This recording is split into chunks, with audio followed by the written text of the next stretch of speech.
Lakshmi police స్టేషన్‌లో ఉన్నప్పుడు ఒక అజ్ఞాత వ్యక్తి ఫోన్ చేసి ఉంటారు కదా! లొకేషన్ పెడతాను అక్కడికి రమ్మని. ఇంకా అలా లొకేషన్ పట్టుకొని లక్ష్మి అక్కడికి వెళ్ళి ఉంటుంది.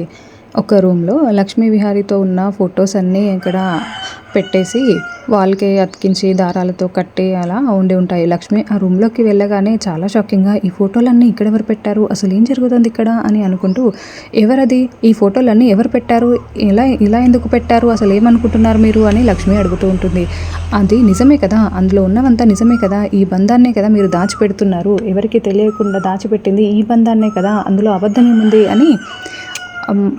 వాయిస్ వినిపిస్తూ ఉంటే, మీరిలా దాక్కొని చేయడం కాదు. దమ్ముంటే, ధైర్యం ఉంటే ముందుకొచ్చి మాట్లాడండి. ఎందుకిలా చేస్తున్నారు? అసలు ఎవరు మీరు? అని లక్ష్మి గట్టిగా నిలదీస్తూ ఉంటుంది. మరోవైపు బ్యాక్‌గ్రౌండ్‌లో బ్లర్‌గా కొంచెం సహస్ర ఫేసే కనిపిస్తూ ఉంటుంది. మరి సహస్రనే ఇదంతా చేసి లక్ష్మిని ఇంట్లో నుంచి వెళ్ళగొట్టి ఉంటుందా? ఏం జరిగిందో వచ్చే ఎపిసోడ్‌లో తెలుసుకుందాం. Thank you for watching.